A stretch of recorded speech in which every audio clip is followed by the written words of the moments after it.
What's up mga byan? Isang malusog at isang mapagpalang araw sa ating lahat. For today's video, nandito tayo sa Balaring Mangrove Eco Park dito sa Silay City mga byan. Maraming salamat sa Silay City Tourism dahil pinayagan nila tayong makasama sa mangrove planting dito sa Barangay Balaring mga byan. Kaya tara mga byan, samahan nyo ako. Samahan nyo kami magtanim ng mangrove dito. Welcome to Balaring Mangrove Eco Park dito sa Silay City. Medyo mahaba-haba pa lang yung paglalakad dito mga byan bago makapunta doon sa mangrove area planting site ngayong araw dahil yung bamboo bridge dito ay ang pinakamahabang bamboo bridge dito sa Western Visayas mga byan. Biruin mo, 1.5 kilometers ang haba nito. Pero kaya yan, kaya tara, simulan na natin yung paglalakad. Konting trivia lang mga byan. Alam mo ba na dati, nung nagsimulang magtanim dito ay umabot ng 2 hektarya yung lapad ng mga mangrove na mga tinanim dito. Pero sa kasalukuyan, biruin mo umabot ng 12 hectares ang lapad ng mga mangrove dito.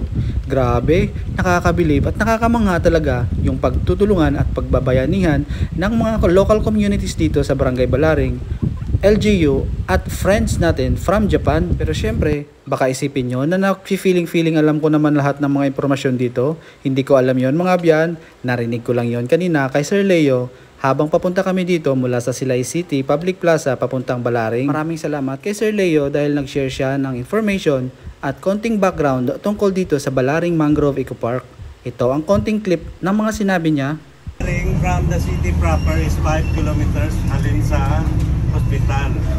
Take note ang atong tourism staff. 5 kilometers from hospital, Alangguni Hospital. How many kilometers from the public plaza? From public plaza, more or less mga 5 points. Ang mata ko, doon tayo nga background sa mangrove sa Balaring. In the previous years, mga 1980s, wala na, blanco na ang mangrove area. So later, mga 1997, may group of Japanese nga nag-visit sa TUP na luyag magtanong sa mangrove sa Negros. So ang sa ka-option is Silay City, sa diin sa Silay. So recommend sa tourism office with Mr. Del Paseti nga ang Balaring, ang Tamnan.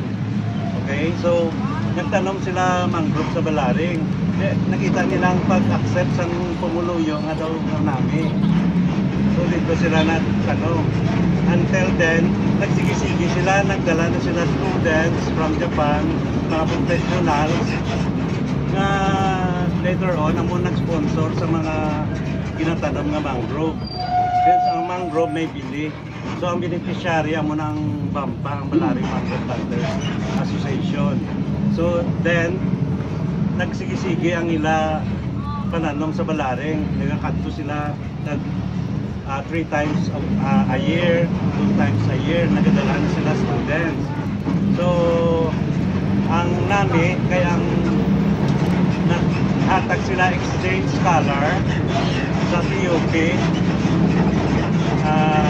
together with the sponsor nga patigayon sa mangrove planting. And then later on, sige-sige na. And then ang Balaring, singuna, wala na restaurant. Zero.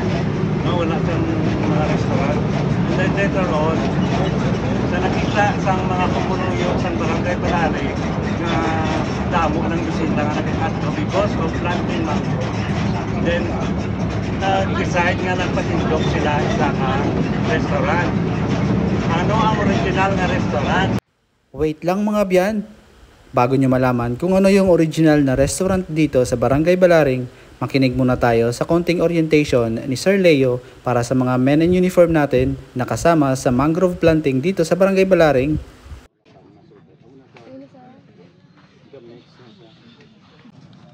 So, since nga nagsulod ang Ikaw Ako Foundation, ang small NGO nga Japanese nga na-based dito sa Silay, ang walang reforest together with the Balaring Mangrove Planters Association.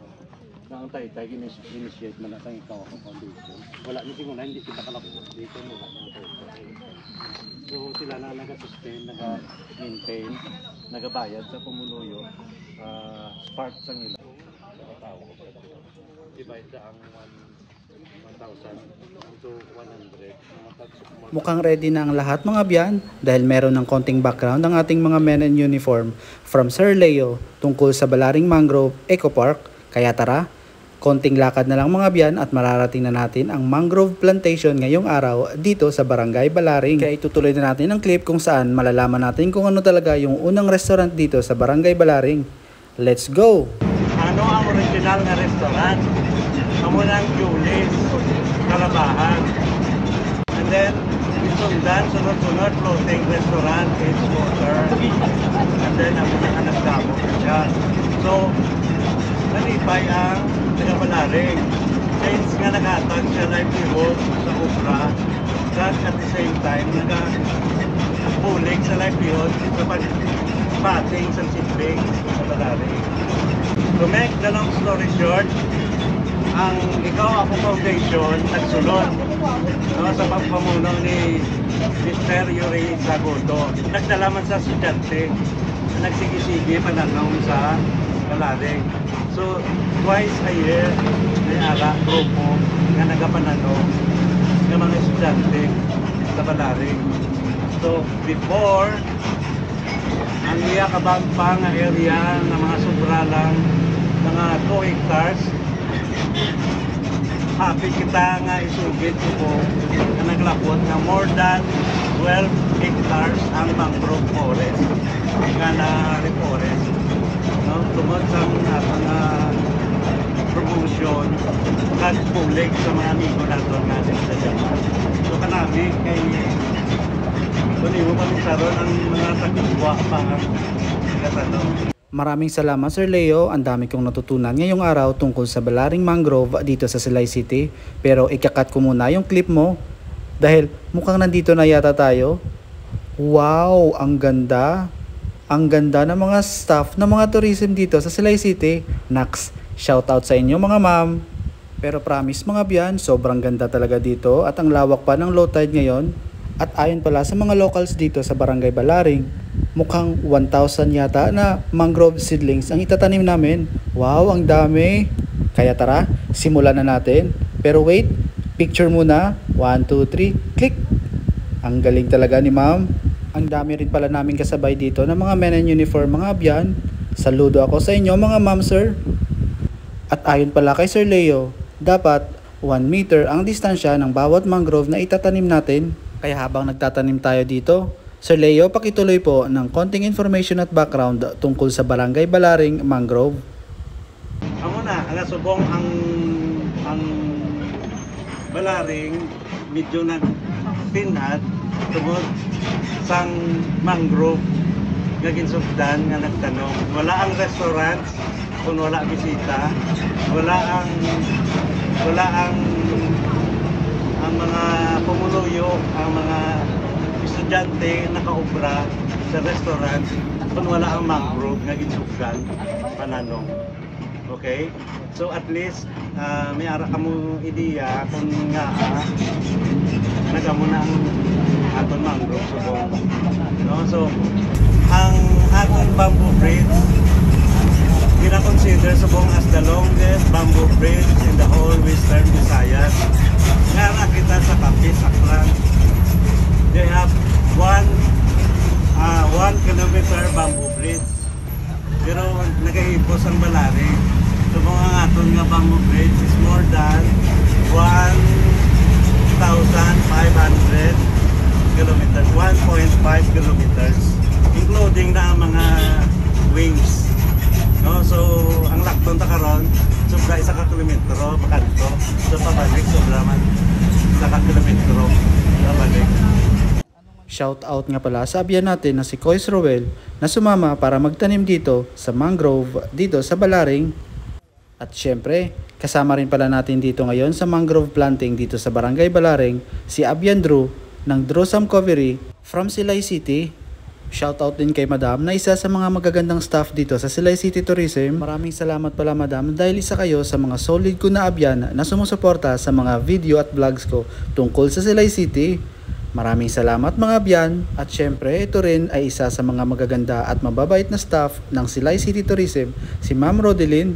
Shoutout sa iyo, madam. Oo nga pala, ma'am. Nasaan na kaya si madam, yung kasama nyo doon sa Silay Arts and Showroom? Baka busy lang doon sa pagtatanim din ng mangrove. Ewan ko ba kung nasaan sila na area? O di ba mga abyan? Ewan ko kung nakaila na ako dito na pagtatanim, pero nakaka-relax, nakakatuwa, at parang ang fulfilling pala talaga tumulong para sa kalikasan mga abyan. First time kong sumama sa mga ganitong activity kaya sobrang tuwa ko mga abyan. Sana sa susunod mauulit pa yung mga ganito. Sama kayo sa amin mga abyan. Sana mabuhay lang lahat ng mga tinanim ko, pero siguro mabubuhay naman yan mga abyan. Maraming salamat ulit sa Silay City Tourism dahil pinayagan at inimbitahan nila kaming sumama dito sa mangrove planting sa Barangay Balaring. Actually, maka-actually naman to. Pero sa totoo niyan mga abyan, maliit lang na ambag to kung tutusin ang pagtatanim ng mga mangrove. Pero sana nagustuhan nyo ang video ko at sana nagbigay ng inspirasyon sa inyo na kahit maliit man yung ambag natin, ay malaking tulong at malaking impact yon para sa kalikasan natin. Hanggang sa muli mga abyan, sana suportahan at panoorin nyo ang mga susunod ko na video. Kaya huwag kalimutang mag-follow, mag-react at i-share ang video natin. Maraming salamat! Ingat!